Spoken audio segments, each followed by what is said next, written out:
E aí, hein? Copa do Mundo! Amanhã, Brasil e Noruega se enfrentam pelas oitavas de final. Vamos montar a escalação ideal para o Brasil enfrentar Haaland e companhia.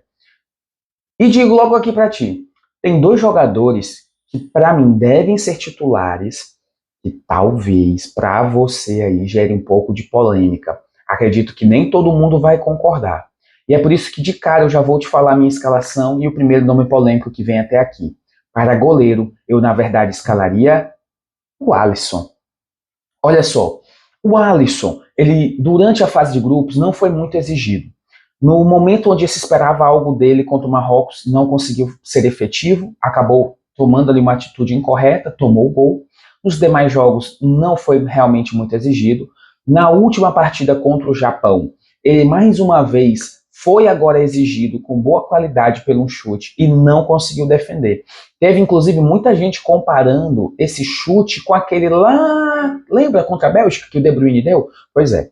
Então muita gente criticou, falou que o goleiro Alisson não é um goleiro confiável, que na hora realmente do pega pra capar, o goleiro Alisson, ele não tem ali êxito, ele não consegue nos ajudar suficientemente. Só que, acredito eu que o goleiro Alisson ainda é o nosso melhor goleiro. O goleiro Alisson, realmente, ele não é um goleiro dos milagres, não é um goleiro que a gente está esperando fazer algo para garantir a vaga do Brasil. Então, tudo que acontecer na partida tem que ser para evitar ao máximo que bolas difíceis cheguem ao Alisson. Porque as bolas defensáveis, ele vai defender.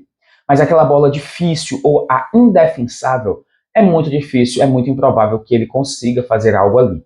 Então, a gente já vê muitos outros goleiros brilhando, fazendo defesas absurdas, e não é o cenário que a gente imagina para o Alisson. Contudo, também não é um goleiro que a gente espera que falhe. A gente também viu o contrário na Copa. Goleiros ali até de nome, renome, bagagem, experiência, que falharam em todos os jogos consecutivamente. E não é o caso do Alisson.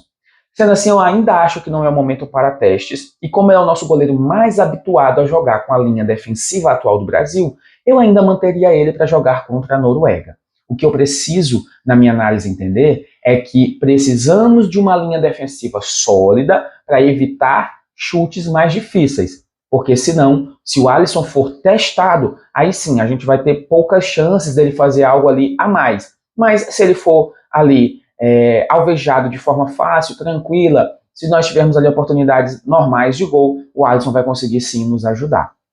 Enquanto que os outros goleiros eu já não sei o que esperar deles, tampouco vejo o entrosamento deles com a atual equipe. E é por isso, nesse mesmo sentido, que a minha linha de defensores tem que ser composta por Douglas Santos, Gabriel Magalhães, Marquinhos e Danilo. Ora, essa é a nossa linha defensiva titular, é a nossa linha mais entrosada, não é hora de inventar. Temos que aproveitar o entrosamento, o ritmo de jogo e a condição que eles já vão impor na partida. Deixá-los juntos, fazendo a linha defensiva juntamente com o Alisson, é ter maior chance de que, quando a Noruega venha a nos atacar, a gente tenha condições reais de se posicionar adequadamente e evitar agressões mais agudas ao gol da seleção brasileira. Se você que está até aqui ainda não curtiu, não deixou o seu like, não se inscreveu e não compartilhou, por favor, faz isso agora e já compartilha para um amigo saber que o próximo nome polêmico que para mim deve ser titular para o Brasil no meio de campo é ele, Casemiro. Calma, eu sei que a maioria de nós acabou pensando no Casemiro como um cara que merece sair. E eu concordo que o Casemiro não jogou bem em nenhum dos jogos até aqui, nem na fase de grupos, nem na fase de 16 avos. Então por que manter o Casemiro? Por estilo de jogo, na verdade. A Noruega é um time muito forte, de atacantes fortes, mas de baixa velocidade e baixa imposição física no meio de campo. O que a gente vê do time da Noruega? Seus dois atacantes, Sorloth, Haaland, eles são fortes e eles vão empurrar a linha de defesa para próximo à linha do gol. Os seus meias, por sua vez, não são meias fortes, brigadores, de confronto físico. São meias de maior habilidade. Portanto, o Casemiro ele não vai precisar se impor fisicamente muito contra esses jogadores de meio de campo. A função do Casemiro vai ser diferente, tá? A função dele vai ser mais cerebral, de dar passes, construir jogada, de fazer ali o elo entre a linha defensiva e o início dos primeiros passes no meio de campo. O Casemiro nesse jogo vai ser o cara do antepenúltimo passe. É aquele cara que vai receber a bola da linha de defesa, vai enxergar o jogador armador, vai lançar a bola para ele e o armador, por sua vez, ele vai fazer ali, né, encontrar ali o cara que vai ser, na verdade, que vai dar o passe decisivo para o gol, não necessariamente quem vai fazer o gol. Então o Casemiro vai ter mais uma função cerebral. Então, cerebralmente, ele ainda é muito bom.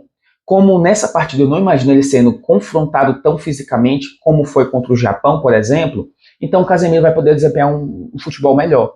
Então eu imagino que a função do Casemiro vai ser muito parecida com o que ele desempenhou lá contra a Escócia, onde ele também não teve que ter grande combatividade contra os meias da seleção escocesa. Então imagine esse mesmo cenário. Além disso, para compor a linha de meio de campo com ele, existem outros dois jogadores, tá? Inclusive um deles vai entrar no lugar do Paquetá, que está lesionado. E esses dois jogadores é o que vão, inclusive, potencializar o Casemiro ter mais essa função cerebral do que de confronto físico. O primeiro deles é o Bruno Guimarães, obviamente, porque o Bruno é o nosso principal jogador do meio de campo. Para mim, ele foi o man of the match da última partida e merece aqui ser lembrado, ter ali todos os méritos por sua grande Copa do Mundo até então. E o outro cara que eu tenho aqui como titular é o Danilo Santos. Ora, sem o Paquetá, como que eu imagino a estruturação? Em um 4-3-3, com o Danilo Santos fazendo ali uma linha juntamente com o Casemiro e com o Bruno Guimarães. Por horas, o Casemiro vai ficar mais atrás e essa dupla de Danilo e Bruno Guimarães sobe mais um pouco. Às vezes, Danilo vai ficar mais atrás e o Bruno vai subir, e Danilo e Casemiro vão fazer uma dupla atrás, e às vezes o contrário, Bruno e Casemiro vão ficar atrás e Danilo vai subir. Então, eu imagino que esse meio de campo vai ter muita mobilidade, com o Casemiro sendo um cara mais recuado, o nosso primeiro volante, mas ali tanto o Bruno quanto o Danilo fazendo essa mobilidade maior para quem vai ser o nosso camisa 8, que vai fazer o box-to-box. E isso vai potencializar porque fisicamente o Bruno e o Danilo são fortes e rápidos, então eles vão conseguir combater mais no meio de campo, deixando o Casemiro mais livre para pensar cerebralmente, como a gente analisou ainda há pouco. Então isso vai potencializar a função do Casemiro na partida. Já no ataque, eu imagino também que não vamos inovar. Manteremos Vinícius Júnior, não precisamos aqui muito nos alongar explicando, é o nosso melhor jogador mais regular. Ryan, que vem numa crescente exponencial, tem tudo para deslanchar ainda mais nessa próxima partida. E na frente, Matheus Cunha. O Matheus Cunha, eu vejo ele como titular pela mobilidade que ele vai ter. Mas eu vou deixar uma ressalva aqui. Esse jogo pode ser um jogo muito interessante para qualquer um dos nossos três atacantes. Eu ainda prefiro o Matheus Cunha por ser o nosso jogador mais acostumado, o nosso 9 que funciona às vezes como um meia, então ele tem muita mobilidade. Então quando a gente precisar dele mais atrás para armar, ele vai nos ajudar. E também quando a gente precisar dele mais à frente para chutar, ele também é um bom finalizador. Mas uma coisa interessante a se pensar é que o Igor Thiago pode ser útil e o Endrick também. A Noruega vai jogar com Haaland e Sorloth empurrando a nossa linha defensiva para próximo do gol, ou seja, as linhas vão estar muito espaçadas.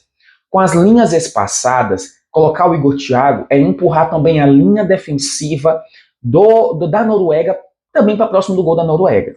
Assim a gente deixa nossas linhas ainda mais espaçadas.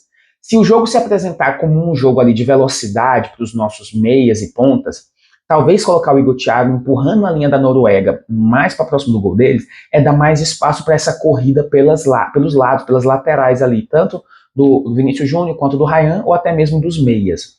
Então seria uma alternativa. Agora, se o jogo se apresentar em um jogo de mais intensidade, de força ali naquela região de meio de campo, a gente pode precisar do Endrick, que é um cara de explosão, de força e de jogada mais técnica. Então é um jogo que qualquer um dos três atacantes tem condição de ser o titular da seleção brasileira. Mas o que eu imagino para o cenário do jogo? Começar com o Matheus Cunha durante todo o primeiro tempo e já no segundo tempo, ali por volta de 15 minutos do segundo tempo, fazer a alteração do centroavante. Quem que eu colocaria? Eu colocaria quem o jogo pedisse. Se for um jogo onde a gente está vendo que as linhas estão espaçadas e o Brasil está precisando de velocidade, Igor Thiago para empurrar a linha ali de marcação dos zagueiros ainda mais para próximo do gol da Noruega. Se for um jogo que estiver encaixotado, o Brasil precisando ali marcar gols, mas está muito encaixotado, usaria o Endrick, porque ele tem mais explosão e ele consegue fazer a competição de maior força entre os zagueiros. Então, é um cenário onde cada alinhamento do jogo pode favorecer um centroavante diferente. Dito isso, gente, a nossa escalação fica, portanto, com Alisson no gol, na linha de defesa, o Douglas Santos, o Gabriel Magalhães, o Marquinhos e o Danilo, na linha de meio de campo, o Danilo Santos, o Casemiro e o Bruno Guimarães, e no ataque um trio, Vini Júnior, Matheus Cunha e Ryan. Me diz aí, essa é a sua seleção ideal também? Quem você não colocaria nessa seleção ou quem que você colocaria aqui, tá bom? Deixa o seu palpite também para o jogo aqui embaixo nos comentários. Para mim amanhã é 3-2. Jogão, muitos gols, mas o Brasil passa e se classifica para a próxima fase, tá certo? Você que chegou até aqui e ainda não deixou o like, essa é a hora, deixa o like, se inscreve no canal, compartilha para o amigo para saber a escalação ideal. E aí, hein? Copa do Mundo!